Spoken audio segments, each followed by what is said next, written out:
दोस्तों, मैं सरला Yadav SY Hindi platform पर एक बार फिर से आप सभी का हार्दिक अभिनंदन करती हूं और उम्मीद है कि अभी तक जो वीडियो डाली थी वो टॉपिक आप सब ने पढ़ लिए होंगे। और इसी श्रृंखला में हमारा नेक्स्ट टॉपिक है जैन साहित्य। आपको पता है सिद्ध साहित्य और नाथ साहित्य पर मैं 2 वीडियो पहले से ही डाल चुकी हूँ। आपने नहीं पढ़े हैं तो पढ़ लेना। आज की इस वीडियो में हम जैन साहित्य पर चर्चा करेंगे। तो ये देखिए, जैन मत के अनुयायियों का प्रभाव प्रमुख रूप से 8वीं शती से 13वीं सदी तक गुजरात और काठियावाड़ रहा है। तो जैन साहित्य की कौन सी शताब्दी में इसकी बात हुई है? 8वीं शताब्दी में, 8वीं सदी से 13वीं सदी तक। और ये कहाँ से कहाँ तक फैला हुआ था? गुजरात और काठियावाड़ रहा है। और नाथ साहित्य आपने देखा था पंजाब और राजपूताना था उसका। तो साथ साथ आप याद रखिएगा, जैन साहित्य में जैन धर्म के सिद्धांतों का प्रतिपादन किया गया है। जैन साहित्य में क्या किया गया है? जैन धर्म के सिद्धांतों का प्रतिपादन किया गया है। जो भी जैन साहित्य लिखा गया है, अहिंसा, त्याग, करुणा जैसे जीवन मूल्यों के कारण यह धर्म हिंदू धर्म के अधिक समीप है। अब आपसे कुछ क्वेश्चन पूछे कि जो जैन साहित्य है वो हिंदू धर्म के अधिक समीप किन कारणों से है?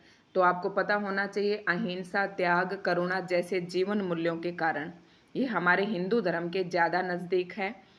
इन्होंने कर्मकांड की जटिलता को दूर कर ब्राह्मण शूद्र दोनों को मुक्ति का अधिकारी माना।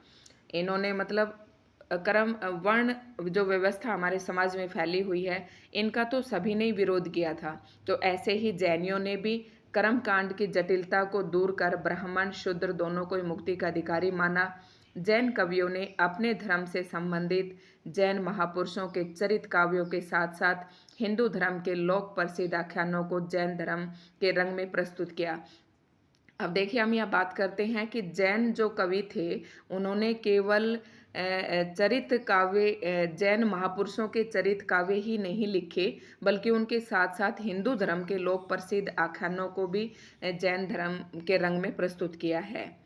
तीर्थकरों के जीवन चरित्रों के साथ साथ रामकृष्ण को भी अपनी कथाओं का आधार बनाइए। देखिए, मैं आपको एक एक क्वेश्चन बताती जाऊंगी। जैसे कि आजकल जो एस्टेट का पैटर्न हो रहा है, उस हिसाब से आपको एक लाइन दे देंगे कि तीर्थकरों के जीवन चरित्रों के साथ साथ रामकृष्ण को भी अपनी कथाओं का आधार बनाया। अब जब ये एडिंग आप पेपर में पढ़ोगे तो आपके दिमाग में ये आएगा कि नहीं, जैन धर्म में कहाँ से रामकृष्ण की बात आ गई। लेकिन देखिएगा, ये बात कही गई है तो नोट डाउन कर लेना। जैन साहित्य की भाषा आदिकालीन हिंदी का रूप हमारे सामने प्रस्तुत करती है। अब आपको पता है कि आदिकालीन हिंदी कौन सी थी? अपभ्रंश थी। अच्छा, एक बात बताइए कि हमारी हिंदी जो अपभ्रंश है वो हिंदी जो है कितने पड़ावों को पार करके हिंदी पहुंची है? तो इसका सीक्वेंस एक बार मैं आपको बता देती हूँ। कई बार पेपर में पूछ लेते हैं, इवन नेट तक भी ये पूछा हुआ है ये क्वेश्चन, कि सबसे पहले आती है थोड़ा लिखने में यहाँ हो सकती है थोड़ी गड़बड़, संस्कृत, फिर आता है पाली, फिर आता है आपकी प्राकृत, वैसे मैं बोल रही हूँ, फिर आता है आपका अपभ्रंश और फिर आती है आपकी हिंदी। तो ये है, मैंने आपको क्रम से बताए हैं, संस्कृत, पाली, प्राकृत, अपभ्रंश और उसके बाद हिंदी का प्रादुर्भाव हुआ। तो ये बात आपको नोट कर लो।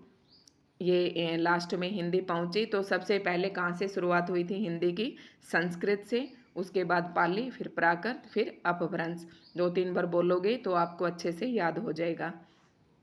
तो जैन साहित्य की भाषा आदिकालीन हिंदी का रूप हमारे सामने प्रस्तुत करती है, जिस पर अपभ्रंश का प्रभाव है। शांत रस प्रधान, जैन साहित्य में शांत रस की प्रधानता है, ये ध्यान रखना। अभी तक हमने जितने भी साहित्य पढ़े हैं, नाथ साहित्य, सिद्ध साहित्य, सभी में ही शांत रस था, शांत रस प्रधान। जैन साहित्य में दोहा, कविता एवं रास छंद का अधिक प्रयोग हुआ है। आप पढ़ोगे ना आगे चल के, रास छंद, रास जैसे रासो साहित्य जो पढ़ेंगे वो रास छंद के अंतर्गत ही आता है और वो सारा जैनियों का ही है। जैन कवियों में प्रमुख है शंभु, पुष्पदंत, हरिभद्र सूरी, विनय चंद्र सूरी, धनपाल, जोइंदू, देवसेन, शालिभद्र सूरी आदि। तो ये कुछ जैन कवि थे, प्रसिद्ध जैन कवि थे। इनकी रचनाओं की भी हम बात करेंगे आगे। अब हम सबसे पहले इसका जो मोस्ट इम्पोर्टेंट है शंभू की बात कर लेते हैं। शंभू जो है मोस्ट इम्पोर्टेंट है। हर एक पेपर में एक क्वेश्चन यहाँ से शंभू से जरूर लगभग पूछा ही जाता है, चाहे वो उसके 4 पॉइंट देकर पूछे, चाहे सीधे उसकी रचना पूछे। तो आज पढ़ेंगे शंभू। ये 8वीं सदी के जैन कवि हैं। तो शंभू कौन से साहित्य के कवि हैं? जैन कवि हैं। इसके 3 प्रसिद्ध ग्रंथ हैं, बेचारे के बहुत ज़्यादा भी नहीं हैं। पौम चरियु, रिठेणी चरियु तथा शंभु छंद। अब देखिए पौम चरु, ये जो इम्पोर्टेंट रचना है इनकी, इसमें इन्होंने राम का वर्णन किया है। जैन साहित्य है बट इन्होंने राम का वर्णन किया है, इसलिए ये इम्पोर्टेंट हो जाता है। पौम चरियु इनके द्वारा रचित राम काव्य है। देखो लिखी हुई है ये बात, राम काव्य है जो इनकी कीर्ति का अक्षय स्तंभ है। शंभू का इसी ग्रंथ के कारण अपभ्रंश का वाल्मीकि कहते हैं। मोस्ट इंपोर्टेंट क्वेश्चन बन जाता है कि अपभ्रंश का वाल्मीकि किसे कहते हैं? शंभू को कहते हैं।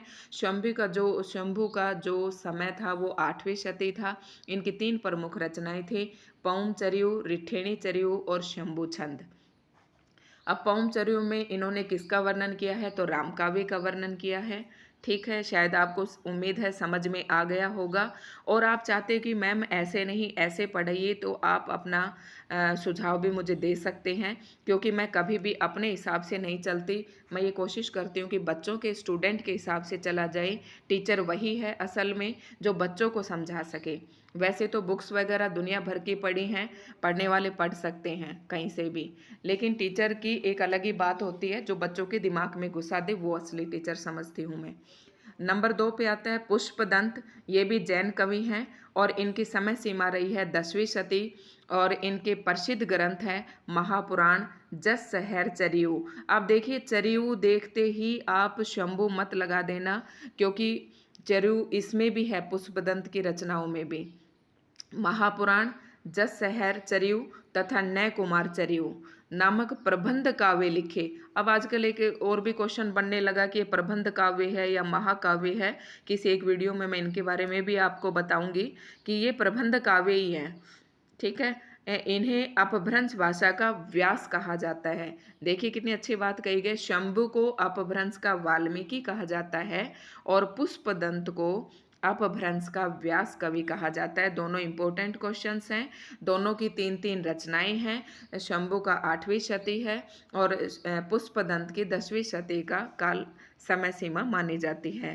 इन्होंने 63 महापुरुषों के जीवन चरित्रों को अपनी रचनाओं में प्रस्तुत किया। बहुत ही मुझे इस तरह की पंक्तियाँ बहुत अच्छी लगती हैं, क्योंकि एस्टेट के पेपर देने में भी मज़े आते हैं। उसमें इसी तरीके की बातें पूछते हैं और बच्चे वहाँ जाकर पजल्ड हो जाते हैं कि ये बात तो हमने कहीं पढ़ी ही नहीं, क्योंकि ना ही आपको कोई यूट्यूब चैनल वाला पढ़ाएगा। वो सीधी सीधी आपको शंभु नाम लिखेंगे, पुष्पदंत लिखेंगे, 3 रचनाएं इसकी लिख देंगे और 3 इसकी लिख देंगे। इस तरह के तो नोट्स मेरे पास भी बने हुए हैं, लेकिन मैं ये चाहती हूँ कि बच्चे डिटेल लिखें, ताकि एक ही बार तैयारी करें तो आपकी संपूर्ण तैयारी हो जाए। फिर चाहे आप टीजीटी दें, चाहे आप पीजीटी दें, चाहे आप पीजीटी दें, चाहे आप और सब्जेक्टिव टेस्ट दें, तो उन सभी में आपका काम आए एक बार पढ़ने से। क्योंकि बेटा जिस समय मैंने तैयारी की थी, कोई यूट्यूब वगैरह का चैनल उस टाइम नहीं था। मैं बुक से ही तैयारी करती रहती थी। पहले जैसे मैं बता रही हूँ, मैंने ये नाम लिखा, ये लिखा, फिर उसकी 2-2 रचनाएं लिखी। फिर मेरे 1-2 नंबर से नेट रह जाता था और मुझे ये लगता था कि पता नहीं कहाँ कमी रह गई है। फिर मैंने बुक से डिटेल पढ़नी शुरू की, तो तब से मुझे पता चला कि ये तो एक लॉजिक है। तो डिटेल पढ़िएगा, कोई बहुत ज़्यादा समय नहीं लगता है। किसी भी एक बुक को आप फॉलो ज़रूर कीजिएगा। मैं ये नहीं कहती कि मैं आपको सब कुछ बता रही हूँ। अब आदिकाल के अंदर हमने नाथ साहित्य, सिद्ध साहित्य और जैन साहित्य पढ़ लिया, तो इसका ये मतलब नहीं है कि यही सफिशिएंट है। वैसे तो ये सफिशिएंट है, मैंने आपको वो पूरा दे दिया है और बुक से ही दिया है। लेकिन उसके बाद आप वीडियो सुनने के बाद अगर आप बुक खोल के पढ़ेंगे तो आपको लगेगा कि यार बड़े जल्दी याद हो रहा है, सब कुछ समझ में आ रहा है, तो ये आपके लिए थोड़ा सा ईजी हो जाएगा। अब हम अगले कवि की बात करते हैं, धनपाल की। इनका भी समय 10वीं सदी रहा है। मैं सन इसलिए बता रही हूँ क्योंकि जो नेट का एग्ज़ाम होता है और कई बार पीजीटी में भी इनकी सीक्वेंस पूछ लेते हैं। तो शंभु, फिर पुष्पदंत, फिर आता है धनपाल, और ये तो दोनों की सेम सेम ही है। आपको अगर मेरी स्पीड ज़्यादा लग रही हो तो आप बता सकते हैं। मैं थोड़ा जल्दी इसलिए बोलती हूँ क्योंकि धीरे धीरे बोलने से ना फिर हमारी वो जो फ्लो है वो टूट जाता है पढ़ाई का। 10वीं सदी के कवि धनपाल द्वारा रचित भविष्यकता कहा एक महत्वपूर्ण ग्रंथ है जिसमें एक वणिक की कथा को मार्मिक ढंग से अभिव्यक्त किया गया है।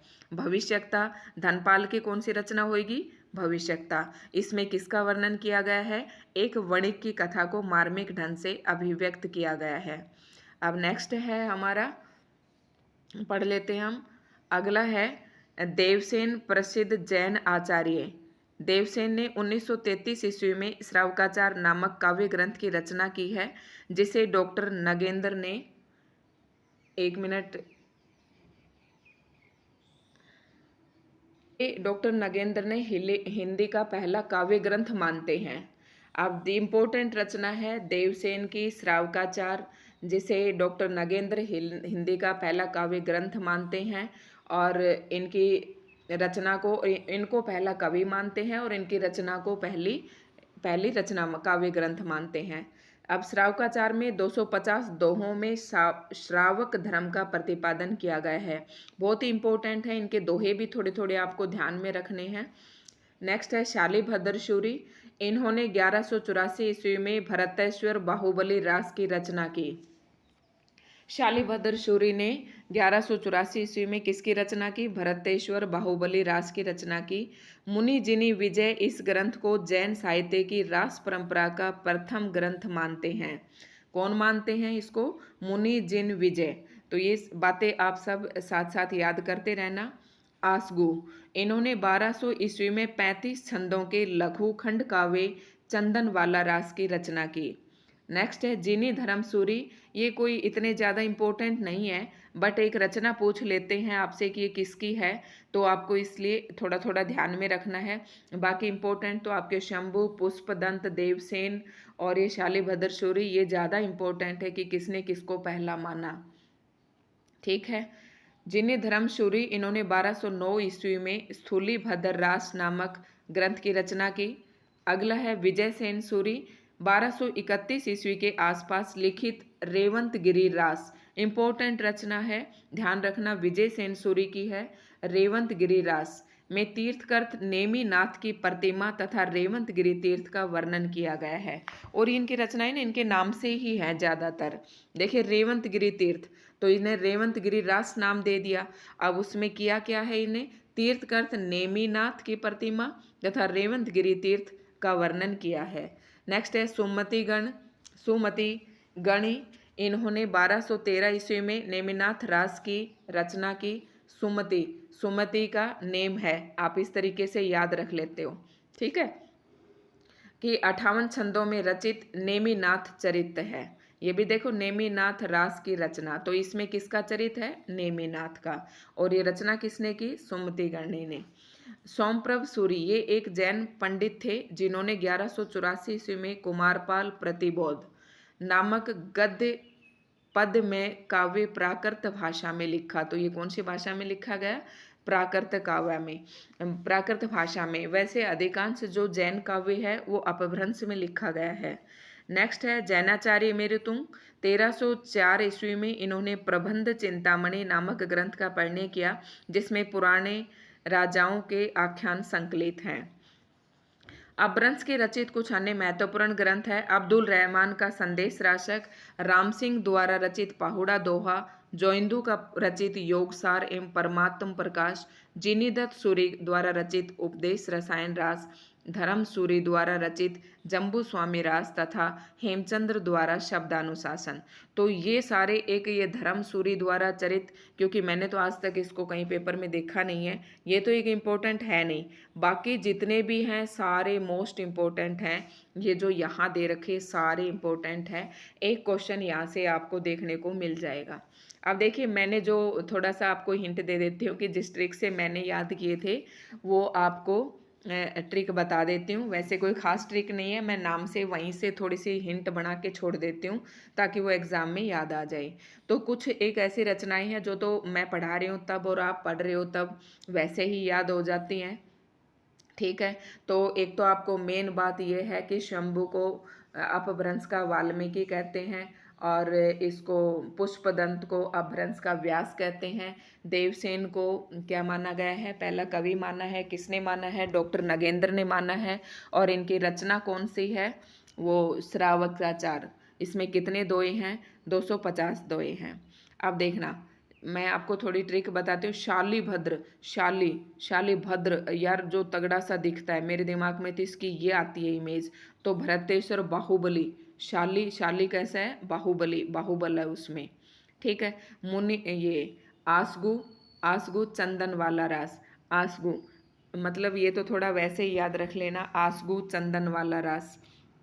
जिनी धर्म सूरी स्थूली बदर रास, जिनी धर्म, जिस धर्म में जाओ वो स्थूल सा प्रतीत होता है, ठीक है। जिन्हें धर्म सूरी स्थूल सा प्रतीत होता है, मतलब कुछ जो देखना चाहते हैं वो किसी भी धर्म में नहीं दिखता। ये सिर्फ मैं हिंट बता रही हूँ आपको, वो नहीं बता रही हूँ, कुछ भी याद करने की एक ट्रिक बता रही हूँ। ये मैंने कर रखा था विजय, विजय किसकी हुई, रेवती की। अक्सर आप देखते हो ना अपने गाँव में रेवती नाम होता है, और गलियों में औरतें लड़ाई झगड़ा करती रहती हैं, तो लड़ाई झगड़े में किसकी विजय हुई, रेवती की। और सुमति गणी, सुमति, सुमति जिसकी अच्छी मति, जिसकी अच्छी बुद्धि होती है वो नेम बहुत ज़्यादा रखते हैं, आप ऐसे कर सकते हो। सोम प्रभ सूरी, अक्सर सोम मैं अपने बेटे को बुलाती रहती हूँ, वो कुमार है और कुमार हम छोटे बच्चों के लिए लेते रहते हैं। जैनाचार्य मेरुतुंग, जैनाचार्य हमारे एक पड़ोस में है और वो हमेशा अपने प्लॉट में आता है और प्रबंध करता रहता है, कभी उसको उखाड़ा का दी इधर से इधर फेंके, कभी कुछ किया।